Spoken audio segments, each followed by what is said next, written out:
Hi dear student, welcome to YouTube channel Om Sai Coaching Classes. Today we are going to discuss about gravitation. Class 10 Science First Chapter Gravitation. आजच्या lecture मध्ये आपण gravitation chapter study करणार आहोत. Previous standard मध्ये तुम्ही gravitation आणि gravitational force बद्दल भरपूर स्टडी केलेला आहे. ह्या चॅप्टर मध्ये सुरुवात करण्यात आपण फोर्सेस म्हणजे काय, कारण ग्रॅव्हिटेशनच्या चॅप्टर मध्ये आपल्याला पूर्णपणे ग्रॅव्हिटेशनल फोर्सचा स्टडी करायचा आहे. मग ग्रॅव्हिटेशनल फोर्सचा आपण स्टडी करणार आहोत. त्याआधी फोर्स म्हणजे काय किंवा तुम्ही फोर्सचा स्टडी केलेला आहे त्याचे आपण रिव्हिजन घेऊया. फोर्स म्हणजे काय? फोर्स म्हणजे काय? ज्यावेळेस एखादा ऑब्जेक्ट आपण पुश करतो, पुल करतो किंवा लिफ्ट करतो म्हणजेच काय, त्या ऑब्जेक्ट वरती आपण फोर्स एक्झर्ट करत असतो. कुठलाही ऑब्जेक्ट घ्या, आपण ज्यावेळेस पुश करतो म्हणजेच आपण काय करतो, फोर्स एक्झर्ट करतो त्या ऑब्जेक्ट वरती. मग त्याचं एक एक्झाम्पल जर घ्यायचं ठरलं, एक एक्झाम्पल घेऊया आपण टेबल. टेबल जो आहे तो सध्या आता समजा रेस्ट पोझिशनला आहे आणि तो काय केला, आपण पुश केला म्हणजे त्या टेबलवरती आपण फोर्स एक्झर्ट केला. फोर्स एक्झर्ट केल्यामुळे काय झालं, तो टेबल जो आहे तो त्याची जागा सोडून थोडासा पुढे ढकलला. म्हणजे फोर्समुळे काय झालं रे, त्या ऑब्जेक्टची पोझिशनमध्ये बदल झाला, म्हणजे त्या ऑब्जेक्टच्या स्टेटमध्ये बदल झाला. मग फोर्सची डेफिनेशन काय सांगता येईल? फोर्सची डेफिनेशन अशी आहे, ए force is A physical quantity. A force is a physical quantity that changes state of rest or of uniform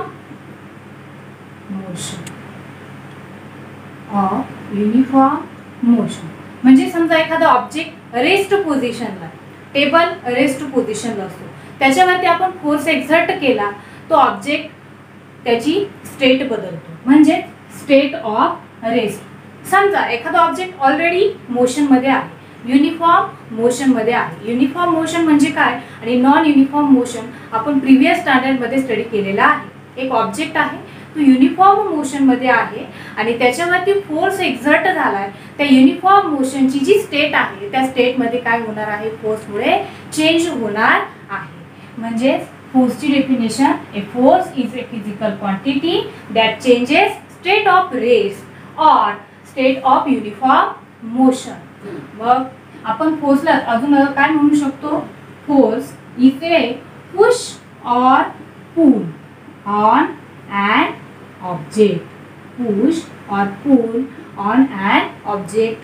object आपण पुश केला, पुल केला, लिफ्ट केला, याला सुद्धा आपण फोर्स म्हणू शकतो. नेक्स्ट पॉइंट, आता फोर्सेस तुम्हाला माहित आहे, व्हेरियस टाइप ऑफ फोर्सेस आहे. मस्क्युलर फोर्स आहे, मेकॅनिकल फोर्स आहे, त्याच्यानंतर ग्रॅव्हिटेशनल फोर्स आहे. आता फोर्स एक्झर्ट झाल्यानंतर फोर्सचे काहीतरी इफेक्ट आहे, बरोबर आहे. टेबल पुढे पुश झाला म्हणजेच काय, तो फोर्सचा इफेक्ट आहे. मग फोर्सचे इफेक्ट्स काय आहे? इफेक्ट्स, फोर्समुळे काय होऊ शकतं, ऑब्जेक्टची पोझिशन बदलू शकते, ऑब्जेक्टची shape, size, speed, direction change होऊ शकते. हे आहेत फोर्सचे इफेक्ट. फॉर एक्झाम्पल, एक रिकामी प्लास्टिक बॉटल घ्या आणि ती प्लास्टिक बॉटल काय करायची, हाताने प्रेस करायची. प्रेस करतो म्हणजे काय, आपला जो फोर्स आहे तो आपण त्या बॉटलवरती एक्झर्ट करतोय. बॉटल प्रेस केल्यानंतर काय होणार आहे, त्या बॉटलचा शेप बदलणार आहे, साईज बदलणार आहे. टेबल तुम्ही पुश केला म्हणजे त्या टेबलने काय, त्या ऑब्जेक्टची काय बदलली, पोझिशन बदलली. त्याचप्रमाणे फोर्समुळे शेप बदलू शकतो, साईज बदलू शकते, व्हेलॉसिटी बदलू शकते, डायरेक्शन बदलू शकते. आता फोर्सेसचे दोन मेन टाइप पडतात. फर्स्ट टाइप आहे कॉन्टॅक्ट फोर्स आणि सेकंड टाइप आहे non contact force. Types of force. First type आहे कॉन्टॅक्ट फोर्स आणि सेकंड टाइप आहे non contact force. Contact force कशाला म्हणणार? When two forces are in direct contact with each other. ज्या वेळेस दोन फोर्सेस हे एकमेकांच्या डायरेक्ट कॉन्टॅक्ट मध्ये असतात त्या फोर्सेसला कॉन्टॅक्ट फोर्स असं म्हणतात. काय contact force? When two forces are in direct contact with each other. याचं एक्झाम्पल पाहूया आपण. त्याचं एक्झाम्पल अगेन मगाशी जे टेबल बघितलं आपण, तो जो टेबल आहे आपल्याला आपण तो टेबल पुश केला म्हणजे आपण मस्क्युलर फोर्स त्या टेबलवरती अप्लाय करतो. त्या टेबलचा तो पण एक सेकंड ऑब्जेक्ट आहे, त्याचा पण काहीतरी फोर्स असणार आहे. टेबलचा फोर्स प्लस आपण जो एक्झर्ट करतोय मस्क्युलर फोर्स त्यांचा काय आहे? डायरेक्टली कॉन्टॅक्ट आहे. ते दोन्ही फोर्स दोन्ही एकमेकांच्या कॉन्टॅक्ट मध्ये आहे. त्या फोर्सला म्हणलं जातं कॉन्टॅक्ट फोर्स. मग एक्झाम्पल द्यायचं कॉन्टॅक्ट फोर्सचं एक्झाम्पल लिहिता येईल. मस्क्युलर फोर्स, मस्क्युलर फोर्स, त्यानंतर मेकॅनिकल फोर्स, मेकॅनिकल फोर्स. फोर्सचा सेकंड टाइप आहे नॉन कॉन्टॅक्ट फोर्स. कॉन्टॅक्ट फोर्सच्या थोडंसं वेगळं. नॉन कॉन्टॅक्ट फोर्स म्हणजे काय? When two forces are not in direct contact with each other. जेव्हा दोन फोर्सेस हे एकमेकांच्या डायरेक्ट कॉन्टॅक्ट मध्ये नसतात अशा फोर्सेसला म्हणलं जातं नॉन कॉन्टॅक्ट फोर्स. त्याची डेफिनेशन काय असेल बघा. When two forces are not in direct contact.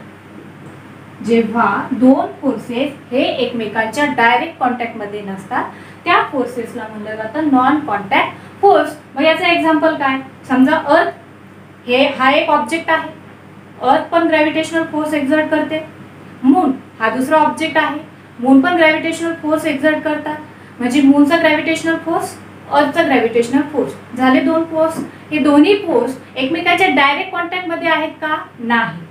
ते दोन्ही फोर्सेस एकमेकांच्या डायरेक्ट कॉन्टॅक्ट मध्ये नाही. म्हणून आपण एक्झाम्पल मध्ये ग्रॅव्हिटेशनल फोर्सला, ग्रॅव्हिटेशनल फोर्स हा नॉन कॉन्टॅक्ट फोर्स आहे असं म्हणू शकतो. त्याच्यानंतर अजून एक एक्झाम्पल आहे नॉन कॉन्टॅक्ट फोर्सचं, मॅग्नेटिक फोर्स.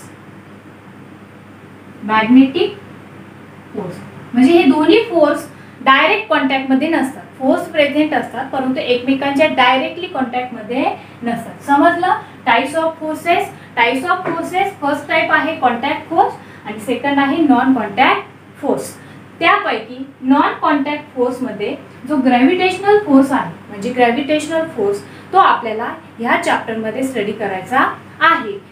ग्रॅव्हिटेशनल फोर्स तुम्हाला माहितच आहे. As the story goes gravitational फोर्सचा शोध कोणी लावला? ग्रॅव्हिटेशनल फोर्सचा शोध सर आयझॅक न्यूटन यांनी लावला. स्टोरी काय सांगते? एकदा सर आयझॅक न्यूटन एका ॲपलच्या ट्री खाली बसलेले होते. त्यावेळेस एक ॲपल तुटून खाली पडलं. बरोबर आहे? अर्थवरती पडलं, जमिनीवरती पडलं.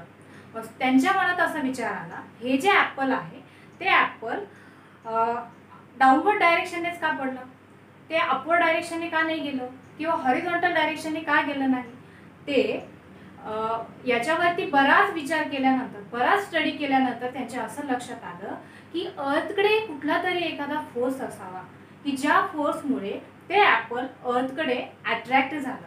म्हणजेच अर्थ कुठला तरी एक फोर्स ह्या अर्थवरती जेवढे काही ऑब्जेक्ट्स आहेत त्या ऑब्जेक्टवरती एक्झर्ट करत असावी आणि त्या फोर्सच्या इफेक्टमुळे ते सर्व ऑब्जेक्ट अर्थकडे अट्रॅक्ट होतात. मग त्या जो फोर्सला ग्रॅव्हिटेशनल फोर्स असं नाव देण्यात आलं किंवा त्याला ग्रॅव्हिटेशनल फोर्स असं म्हटलं जातं. आणि ग्रॅव्हिटेशनल फोर्सची डायरेक्शन जी आहे ती डायरेक्शन अर्थच्या सेंटरकडे असते. म्हणजे समजा ही अर्थ आहे, हे अर्थचं सेंटर आहे. ही अर्थ ग्रॅव्हिटेशनल फोर्स ह्या अर्थवरती जेवढे काही ऑब्जेक्ट असतील त्या ऑब्जेक्टवरती तो फोर्स एक्झर्ट करत असतात आणि त्या फोर्सची डायरेक्शन ही कुठे असते? अर्थच्या सेंटरला असते. मग काय आहे ग्रॅव्हिटेशनल फोर्स? ग्रॅव्हिटेशनल फोर्स म्हणजे force of attraction between any two object. कुठलेही दोन ऑब्जेक्ट घ्या, त्या ऑब्जेक्टमध्ये जो काही फोर्स ऑफ अट्रॅक्शन असतो त्यालाच म्हणलं जातं ग्रॅव्हिटेशनल फोर्स. मग असं नाही की अर्थ आहे आणि अर्थवरचा जो ऑब्जेक्ट आहे ह्या दोन्हीमध्येच ग्रॅव्हिटेशनल फोर्स प्रेझेंट आहे, नाही.